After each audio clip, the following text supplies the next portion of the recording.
The highest form of wealth is the ability to wake up every morning and say, I can do whatever I want. People want to become wealthier to make them happier. Happiness is a complicated subject because everyone's different. But if there is a common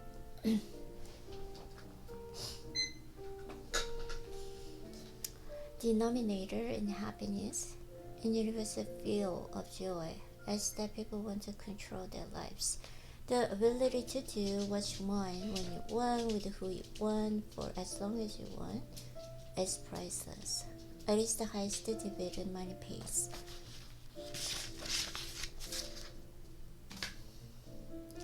Having a strong sense of controlling one's life is more dependable. Predict their positive feelings of well-being than any objective conditions of life we have considered. More than your salary, more than the size of your house, more than the prestiges of your job. Control over doing what you want, when you want, with who you want, with the people you want to, is broad lifestyle valuable that makes people happy. Money is its greatest intrinsic value, and this can't be overstated. It's its ability to give you control of your time, to obtain, bit by bit, a level of independence and autonomy that comes from unspent assets that give you a greater control over what you can do and when you can do it.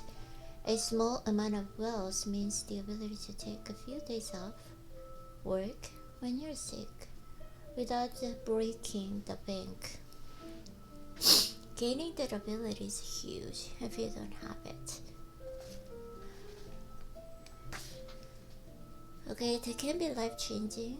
6 months emergency expenses means not being terrified of your boss, because you know you won't be ruined if you have to take some time off to find a new job.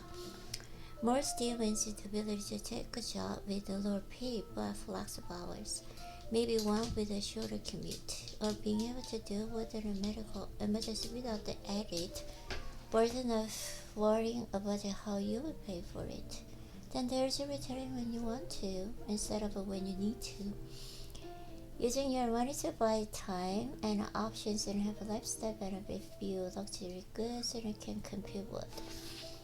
When you accept how true that statement is, you realize that aligning money to a life that lets you do what you want, when you want, with who you want, where you want, for as long as you want, has incredible return. I said no, that didn't make a big difference in my life. There was just more money in the bank. The difference happened when I was 22. Compared to generation prior, control of your time has diminished. And since controlling your time is such a key happiness influencer, we shouldn't be surprised that people don't feel much happier even though we are, on average, richer than ever. It was my dream to have one of these cars my own because I thought, they sent such a strong signal to others that you made it. You're smart, you're rich, your taste. You're important. Look at me. We tend to judge what by what we see,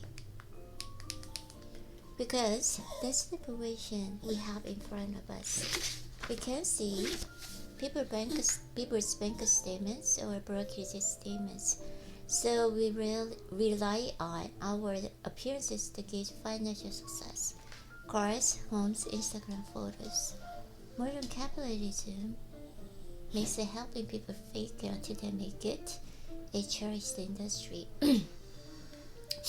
But the truth is that wealth is not what you don't see. Wealth is financial assets that haven't yet been converted into a stock you see. That's not how we think about wealth, because you can't contextualize what you can see. And Buster B. Mind once wrote, there's no fast way to feel rich than to spend lots of money on really nice things.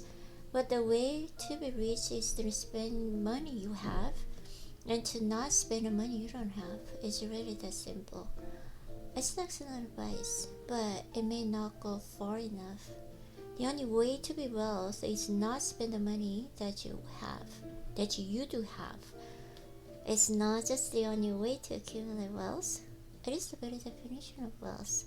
We should be careful to define the difference between wealth and rich. It is the more than semantics. Not knowing the difference is a source of countless poor money decisions. Rich is secure and income. Someone driving a 100,000 car is almost certainly rich because even if they purchase the car with debt, you need a certain level of income to afford the monthly payment. Same with those who live in big homes. It's not hard to spot rich people. They often go out of their way to make themselves known. But wealth is hidden. It's income not spent. Wealth is an option, not you. Yet check to buy something later. Its value lies in offering your options, flexibility and growth, and one day purchasing more stuff than you could not. Exercise is like being rich. You think, I did the work, and now deserve to treat myself the big meal. Wealth is turning down the cheap meal and actually burning net calories. It's hard and it requires self-control, but it creates a gap between what you could do and what you choose to that accrues to you over time. The problem for many of us is that it is easy to find rich role models. It's hard to find wealthy ones because the definition of their success is more hidden. There are, of course, wealthy people who also spend a lot of money on stuff, but even in those cases, what we see is not their richness and not their wealth. We see the cars they choose to buy and perhaps on a schedule they choose to send their kids to. We don't see the savings, retirement accounts, or investment portfolios. We see homes they bought, not the homes they could have bought had they stressed themselves and things. The danger here is that I think most people deep down want to be wealthy. They want freedom and flexibility, which is what finance assets not yet spent can give you. But it's just so ingrained in us that to have money to spend, money that we don't get to see the rich journey takes to actually be wealthy. And since we can't see, it's hard to learn about it. Imagine how hard it would be learn how to write if you couldn't read the words of the great authors. Who would be your inspiration? Who would be your admirer? Whose nuances, tricks, and tips would you follow? It will make something that is already hard even harder. Is it difficult to learn from what you can see, which helps explain why it's so hard for many to build wealth? Keep this in mind when quickly judging others' success and setting your own goals. Save money. My observation is that yes, many do. Past a certain level of income, people fall into three groups: those who save, those who don't think they can save, and those who don't think they need to save. This is for letter 2. The first side is simple, but it's overlooked. Instead of building wealth, it has little to do with your income or investment returns and lots to do with your saving rates. A quick story about a part of efficiency. The same is true with our money. Investment returns can make you rich, but whether an investment strategy will work and how long it will work for, and whether markets will cooperate, it's always the results are shrouded in uncertainty. Personal savings and frugality, finances, and compensation and efficiency. If you view building wealth as something that will require more money or big investment returns, and you may become as pessimistic as an emergency doomers. If you view it as powered by your own frugality and efficiency, the destiny is clearer. Wealth is just accumulated leftovers after you spend on what you take in. And since you can build wealth within a high income, but have no chance of building wealth within a high saving rate, it's clear which can matters more. I'm better off than you are, despite being a worse investor. I'm getting more benefit from my investment despite a lower returns. The same is true for incomes. Learning to be happy with the less money creates a gap between what you had and what you want, similar to gap you get for regulating your paycheck, but easier and more in your control. A high savings rate means that having lower expenses than you otherwise could, and having lower expenses means your savings go farther than they would if you spent more. Everyone needs the basis. Once they're covered, there are another level of comfortable basis and a path that there is a basis that are both comfortable, entertaining, and enlightening.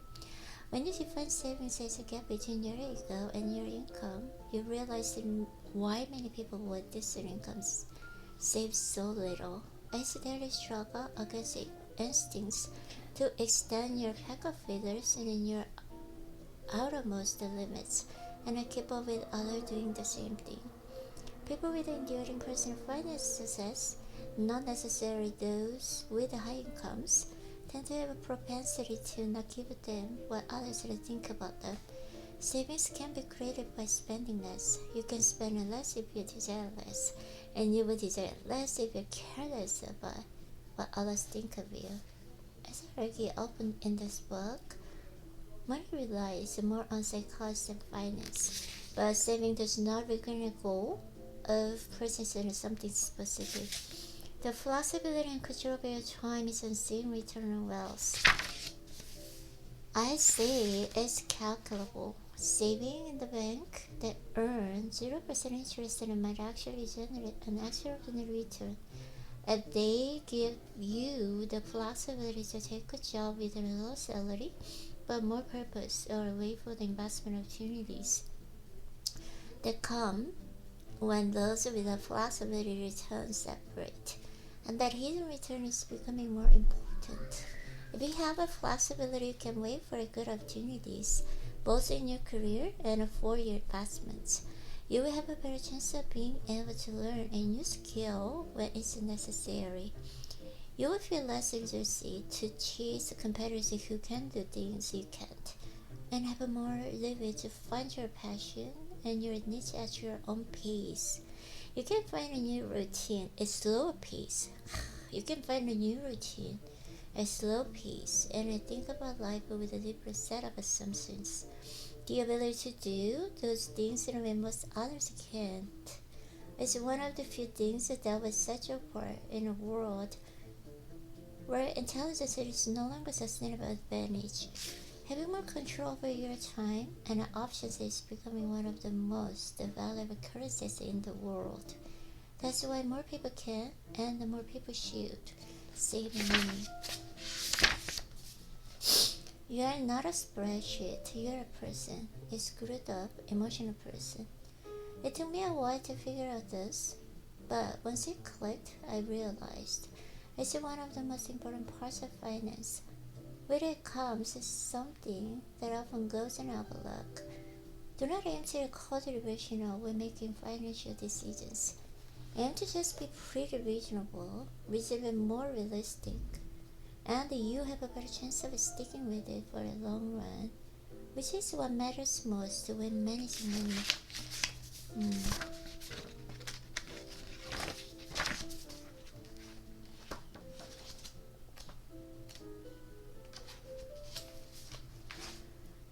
There is never a moment when there is a right that you can bear achieve in front of you. The world isn't the kind of anyone, not consistently anyways.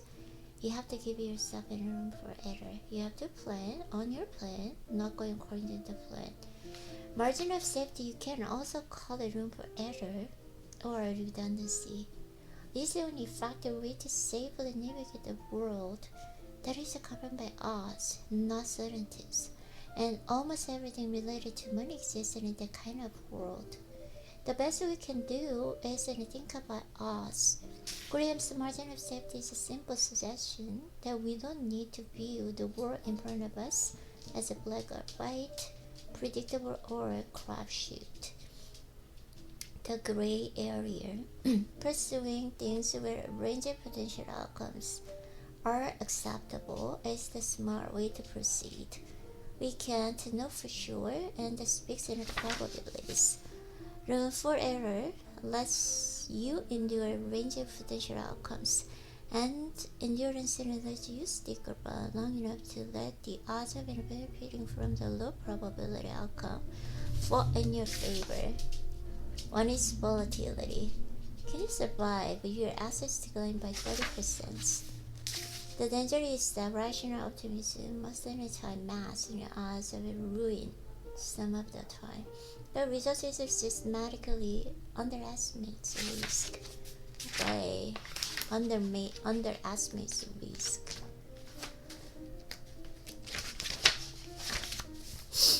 Every job looks easy when you're not the one long doing it. Most things are harder in practice than they are in theory. Sometimes this is because we are overconfident. More often, it's because we are not good at identifying what the price of success is, which prevents us from being able to pay it. All you had to do was sit back and the rich money compound. But of course, successful investing looks easy when you're not one doing it. When you are not the one doing it. Okay? Like everything else, was when a successful investor demands a price, but its currency is not dollars or cents. It's volatility, fear, doubt, uncertainty, and regret, all of which are double luck until you are dealing with them in real time. This is the price of market returns, the fee. It is the cost of admission, and it hurts. The question is, why do so many people who are willing to pay a price of cars, houses, food, and vacations trade a harder way to pay the price of good investment returns? The answer is simple. The price of investing success is not immediately obvious. It sounds trivial, but thinking of market volatility as B rather than a fine is an important part of the developing the kind of a mindset that lets you stick around long enough for investing gains to work in favor. Market returns are never free and never will be. They demand you pay a price. Like any other product, you are not forced to pay this fee. Same with the markets. The volatility, uncertainty, fee. The price of returns is the cost of admission and get returns greater than a low fee price. Low P. Price like in cash and bonds. The trick is in convincing yourself that the market's fee is worth it. That's the only way to probably deal with the volatility and uncertainty. Not just in putting up with it, but realizing that it's not a mission fee worth paying. It's hard to understand how socially devastating financial bubbles can be. They ruin lives. Why do these things happen? And why do they keep happening? Why can't we learn our lessons? The common answer here is that people are greedy, and greed is an incredible feature in human nature. They may be true, and it's good enough answer for most. But remember from chapter 1, no one is crazy. People make financial decisions that they regret, and they often do so with the sarcasm, information, and without logic. But the decisions made sense then when they were made, blaming bubbles and greed, and stopping their misses and important lessons about how and why people rationalize. What does the hindsight look like in greedy decisions? When investors have different goals and time horizons, and they do in every asset class, prices that look ridiculous in one person can make sense in another because of the factors those investors pay attention to the different. Momentum attracts and short-term traders in a reasonable way. What do you expect the people to do when momentum creates a big short-term return potential? Sit and watch patiently. Never. That's not how blood works. The main thing I could recommend is going out of your way to identify what game you're playing. how I invest my own money in detail in chapter 20, but years ago I wrote out. I'm a passive investor and optimistic in the world's ability to generate real economic growth, and I'm confident that over the next 30 years the growth will accrue to my investments. This might seem quaint, but once you write the mission statement down, you realize everything that's unrelated to it. What the market did this year, or whether you have the results next year, is part of the game I'm not playing. So I don't pay attention to it and aim to the danger of being persuaded by it. The selection of pessimism. Real optimists don't believe that everything will be regret. That's in complacency. Optimism believes that odds have been a good outcome in your favor over time, even when there will be setbacks along the way. Okay. Because even never as good or as bad as it looks, the world is big and complex. Luck and risk, both real and hard to identify. Do so when judging both yourself and others. Respect the power of luck and risk, and you have a better chance of focusing on things you can actually control. You will also have a better chance of finding the right role models. Less ego, more wealth. Saving money is the gap between your ego and your income, and wealth is in what you don't see. So, wealth is created by surprising what you could buy today in order to have more stuff or more options in the future. That's different from saying you should aim to earn the highest returns or save a specific percentage of your income. Some people won't sleep well unless they're earning the highest returns. Others will only get a good rest if they're conservatively invested. To each their own, but the foundation of does this help me sleep at night is the best investment and guide spot for all financial decisions. If you want to do better as an investor, the single most powerful thing you can do is increase your time horizon. Time is the most powerful force in investing. It makes a little thing grow big and big mistakes fade away. I can neutralize the luck and risk, but it pushes results closer towards what people really deserve. Because in a small minority of things it account for majority of outcomes. No matter what you're doing with your money, you should be comfortable with a lot of stuff not working. That's just how the world is. So you should always measure how you've done by looking at your little portfolio as an individual investments. Use money to gain control of your time, because not having control of your time is such powerful and universal track and happiness. The ability to do what you want, when you want, with who you want, for as long as you want, pays on the highest dividend exists in finance. No one is impressed in your possessions as much as you are. You might think you want a fancy car or a nice watch, but what you probably want is respect and admiration. But saving for things that are impossible to predict or define isn't one of the best reasons to save. Everyone's life is a continuous chain of surprises. Saving that aren't unmarked for anything particular is hedged against. Life's inevitable ability to surprise and hell out of you at the worst possible moment. Because nothing worthwhile is free, and remember that most finance costs and have a visual price tags.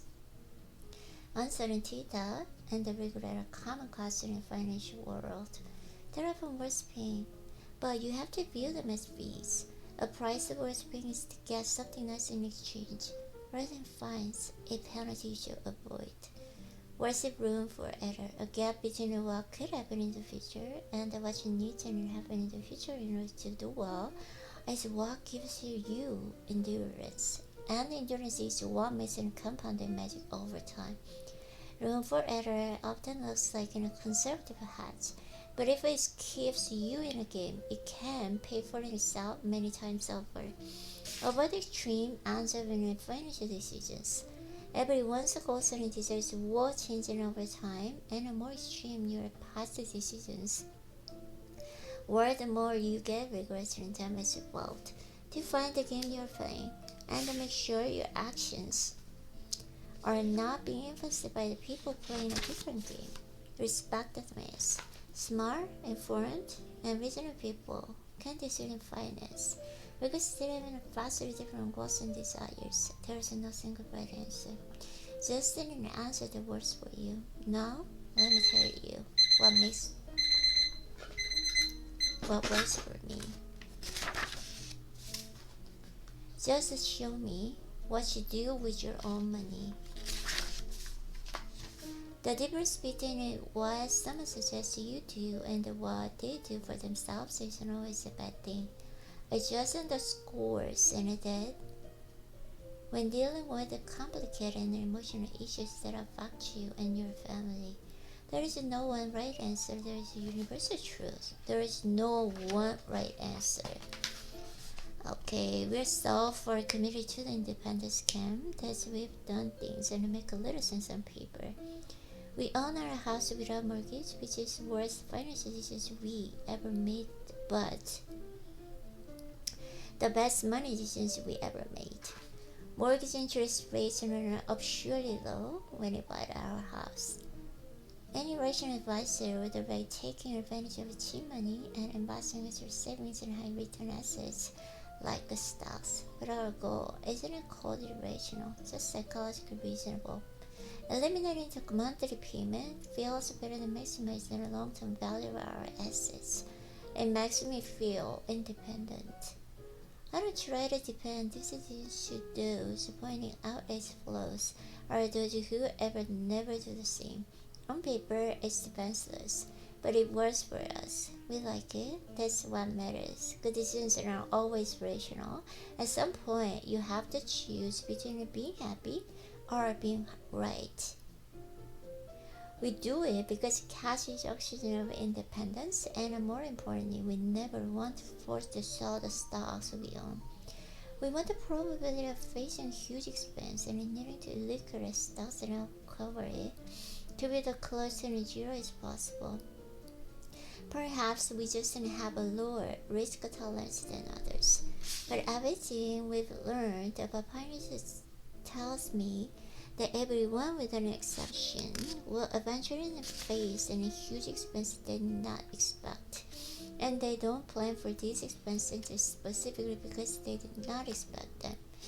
The few people who know details on finance should ask, what are you saving for? A house, a boat, a new car? No, none of those. I'm saving for a world where cover balls and the more common than we expect. Nothing worse than success and cover expenses, and so means of increasing odds of letting the stocks be uncompounded for a long period of time. The first rule of compounding is never interrupt it unnecessarily. We invest money from every paycheck into the index funds and a combination of US and international stocks. There is no set goal. It's just whatever left over after we spent. We max out retirement accounts in the same funds and contribute to our kids 529 college saving plans, and that's about it. Effective all of the net worth is a house, a checking account, and some Vanguard index fund. It doesn't need to be more complicated than for us. I like it simple. One of my deeply held investing beliefs is there is a little correlation between investment effort and investment results. The reason is because the world is driven by tails. A few valuable accounts for a majority of returns. No matter how hard you try investing, you want well. If you're missing two of the three things, then it moves the needle in your strategy. The reverse is true. Simple investment strategies can work great as long as they capture the few things that are important to the strategy's success. My investing strategy doesn't rely on picking the right sector or timing the next recession. It relies on a high saving rate, patience, and optimism. High saving rate, patience, and optimism. The global economy will create value over the next several decades. I spent virtually all my investment efforts are thinking about those three things, especially the first two, which I can control. I've changed an investment strategy in the past, so of course there is a chance I'll change in the future. No matter how we save or invest, I'm sure we'll always have the goal of independence, and we'll always do whatever maximizes enough for sleeping well at night. We think it's our ultimate goal, the mastery of the psychology of money, but to each their own, no one is crazy.